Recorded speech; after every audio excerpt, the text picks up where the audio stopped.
जय हिंद जय भारत। दोस्तों भारत के 15वें राष्ट्रपति रामनाथ कोविंद जी का 5 साल का कार्यकाल खत्म होने वाला है, जो 24 जुलाई को इनका कार्यकाल खत्म हो जाएगा और भारत के 16वें राष्ट्रपति चुने जाने के लिए चुनाव आयोग तारीख भी तय कर दिया है और 18 जुलाई को राष्ट्रपति के लिए चुनाव होंगे। जो 16वें राष्ट्रपति बनेंगे उनकी नाम भी सामने एनडीए के तरफ से रख दिया गया है। आगे मैं आपको बताऊंगा कि एनडीए के तरफ से 16वें राष्ट्रपति के उम्मीदवार का नाम क्या है और कौन वो हैं। अभी फिलहाल मैं आपको ये बताने जा रहा हूं कि राष्ट्रपति के चुनाव होता कैसे है, कैसे राष्ट्रपति को चुना जाता है, कौन से लोग इसमें भाग लेते हैं, पूरी प्रक्रिया क्या होती है राष्ट्रपति चुनाव की, इसके बारे में मैं आपको बताने जा रहा हूं। तो चलिए दोस्तों वीडियो को स्टार्ट करते हैं। तो जनता के द्वारा चुने गए लोकसभा में जो सांसदों की संख्या है वो 540 है फिलहाल, और राज्यसभा में सांसदों की संख्या 227 है। इस तरह लोकसभा में सांसदों की संख्या और राज्यसभा में सांसदों की संख्या मिलकर कुल जो संसद है केंद्र में वो 767 है, और ये 767 कुल लोकसभा और राज्यसभा के सदस्यों की संख्या है, संसदों की सदस्यों की संख्या है। और सभी राज्यों में कुल जो विधायक हैं वो 4033 विधायक है। सभी राज्यों को मिलाकर 4033 विधायक है। यही तीनों डिपार्टमेंट के लोग, लोकसभा के सांसद, राज्यसभा की संसद और राज्य के जो विधायक होते हैं, वही लोग राष्ट्रपति को वोट देते हैं।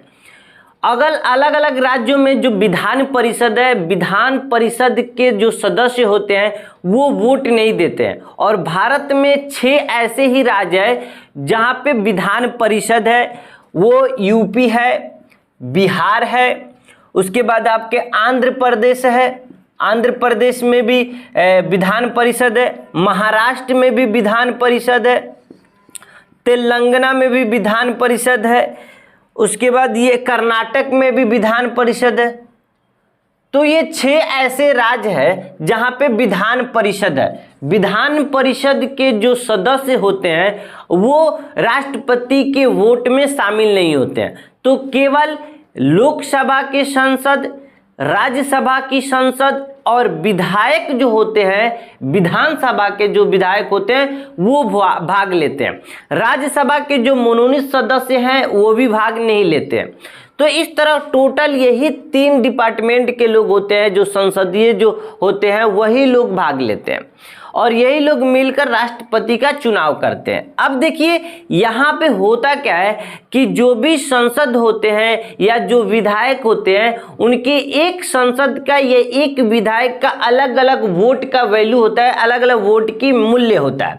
यहाँ देखिए सभी विधायकों की जो वोट के मूल्य होता है ना, जो राज्य में टोटल राज्य में जो मिलाकर टोटल जो विधायक है 4033 है, और 4033 के जो विधायकों के जो वोटों की वैल्यू है वो 5,43,231 है। अब बात आती है कि ये 4033 विधायक है सभी राज्यों में और इनकी जो वोट की वैल्यू हो गई वो 5,43,231 कैसे हो गई। तो ये निकालने की जो आंकड़ा है वो उस राज्य के जितने टोटल पॉपुलेशन होती है, उस पॉपुलेशन में जितने विधायक होते हैं उससे डिवाइड किया जाता है, तो एक विधायक की वोट की वैल्यू पता लगता है। छोटा सा मैं आपको एग्जांपल देता हूं जिससे आपको आसानी होगा समझने में। मान लीजिए कि बिहार में 5 लाख लोग हैं, ठीक है, और विधायकों की संख्या है बिहार में मान लीजिए कि 500 है। एग्जाम्पल के तौर पे बता रहा हूं। अब ये टोटल जो पॉपुलेशन हो गई बिहार की 5 लाख हो गई और जो विधायकों की संख्या है 500 है। जब इसको डिवाइड कीजिएगा तो यहां पे जो नंबर आएगा वो आएगा आपका 1000। यानी एक वोट की वैल्यू, विधायक के बिहार में एक वोट की वैल्यू 1000 हो गई। इसी तरह अलग अलग राज्यों में जितने विधायकों की संख्या होती है और उस राज्य की जितनी पॉपुलेशन होती है उससे डिवाइड कर दिया जाता है, तो उस राज्य के एक विधायक की वोट की वैल्यू पता लग जाता है। अभी यूपी में एक विधायक की वोट की वैल्यू 208 है, वही सिक्किम में एक विधायक की वोट की वैल्यू केवल 7 है। तो इस आंकड़ा के हिसाब से ही कुल राज्यों में जो विधायक हैं 4033, उनकी जो वोटों की मूल्य है वो है 5,43,231। अब आते हैं हम संसद की वोटों की वैल्यू। तो कुल टोटल जो संसद है ये 540 लोकसभा में और 227 राज्यसभा में, ये टोटल मिला के 767 विधायक है। इनकी पॉपुलेशन, इनकी वोट की जो वैल्यू है ये 767 वोट की वैल्यू है, इनकी वैल्यू है 5,36,900। तो इनकी कैसे इतनी वैल्यू हो गई ये भी दोस्तों आप समझ लीजिए। देखिए इनकी वैल्यू कैसे निकलती है। टोटल जो वोट की वैल्यू होती है, विधायकों की जो वोट की वैल्यू, ये वाली जो वोट की वैल्यू निकल गई, इसमें जितने ये संसद की संख्या होती है उससे डिवाइड कर देते हैं तो उनकी एक वोट की संख्या पता लग जाती है, यानी संसद के एक वोट की पता लग जाती है। तो विधायक की टोटल पॉपुलेशन उस राज्य की जितनी होती है, उतनी जितनी विधायक होती है उनसे भाग देते हैं तो एक विधायक की वोट की वैल्यू पता लगती है। उसी तरह संसद के एक वोट की वैल्यू पता करने के लिए जितना टोटल वोट की वैल्यू विधायक की होती है और टोटल जितने सांसद होते हैं उसमें डिवाइड करने पे जितना एक वोट आता है उतना ही एक संसद की वोट की वैल्यू होती है। तो एक संसद की वोट की वैल्यू फिलहाल जो है 708 बन रहा है। ये जितना विधायकों की संख्या हो गई, वोट की वैल्यू हो गई, और कुल संसद से जब डिवाइड कीजिएगा तो 708 होगी। 708 एक संसद के वोट की वैल्यू हुई। 767 विधायक संसद है तो इसमें मल्टीप्लाई करेंगे तो सभी संसदों की वोट की वैल्यू इतना होगी, यानी 5,36,900।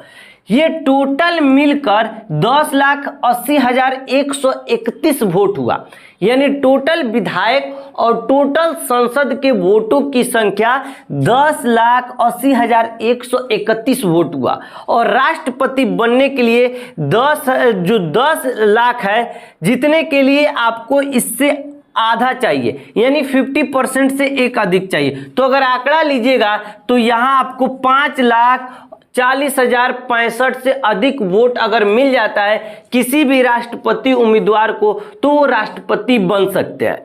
तो इस तरह दोस्तों आपको मैंने राष्ट्रपति की जो चुनाव होती है, कौन उसमें भाग लेते हैं, ये मैंने बताया। और एनडीए के तरफ से यानी बीजेपी के तरफ से द्रौपदी मुर्मू को राष्ट्रपति की उम्मीदवार रखा गया है। दोस्तों माना जा रहा है कि 16वें राष्ट्रपति ये द्रौपदी मुर्मू ही बनेंगी। ये पहली आदिवासी महिला होंगी और भारत की दूसरी महिला राष्ट्रपति होंगी। तो यहाँ माना जा रहा है कि 16वें राष्ट्रपति द्रौपदी मुर्मू बन सकती है। ऐसा क्यों कहा जा रहा है? क्योंकि जितनी ज़्यादा संख्या जिस पार्टी के पास होगी, सांसदों की संख्या और विधायकों की संख्या, वही राष्ट्रपति अपना उम्मीदवार को पक्का बना सकता है, जैसे मैंने आपको बताया। तो फिलहाल ऐसा माना जा रहा है कि अभी एनडीए के पास सबसे अधिक राज्यसभा, लोकसभा और विधायकों की जो संख्या है वो अधिक है। तो यहाँ माना जा रहा है कि एनडीए की जो उम्मीदवार है द्रौपदी मुर्मू, जो इसके पहले झारखंड के राज्यपाल भी रह चुकी हैं, बीजेपी से विधायक भी बनी हैं और 5 साल अभी हाल ही में झारखंड के राज्यपाल भी ये रह चुकी हैं। तो इनको ही चुना गया है 16वें राष्ट्रपति के रूप में और ये माना जा रहा है कि 16वें राष्ट्रपति ये बन सकती हैं। फिलहाल एक चीज़ यहाँ है कि अभी जो एनडीए है, यहाँ एनडीए की जो वोट की वैल्यू आ रहा है वो केवल 7,000 कम आ रहा है, यानी राष्ट्रपति बनाने के लिए एनडीए के पास 7,000 वोट की वैल्यू कम पड़ रही है। तो अगर क्या विपक्ष एकजुट हो जाते हैं, सभी मिल जाते हैं, तब एनडीए को द्रौपदी मुर्मू को राष्ट्रपति बनाना मुश्किल हो सकता है। अगर इसमें कुछ टूटा, अगर विपक्ष में कुछ टूड़ मुड़ हुआ, एकजुट नहीं हुए, तो फिर तो एनडीए द्रौपदी मुर्मू को राष्ट्रपति बना सकता है। तो यहाँ अभी फिलहाल पक्का समझा जा रहा है कि जो एनडीए ने द्रौपदी मुर्मू को जो राष्ट्रपति उम्मीदवार उतारा है वो पक्का है कि 16वें राष्ट्रपति बन जाएंगी, क्योंकि एनडीए के पास बहुमत इतना, अभी विधायक राज्यसभा में संसद और लोकसभा में संसद इतने हैं कि वो राष्ट्रपति बना सकते हैं द्रौपदी मुर्मू को। फिलहाल मैं आपको बता दी कि द्रौपदी मुर्मू जो हैं वो झारखंड की राज्यपाल भी रह चुकी हैं और ये दूसरा महिला राष्ट्रपति बनेंगी अगर भारत की राष्ट्रपति बन जाती हैं, और पहला आदिवासी महिला राष्ट्रपति ये भारत की होंगी। तो उम्मीद करता हूँ दोस्तों आपको समझ आ गया होगा कि राष्ट्रपति की चुनाव कैसे होता है और कौन कौन से लोग इसमें भाग लेते हैं। मिलते हैं अगली वीडियो में, तब तक के लिए जय हिंद, जय भारत।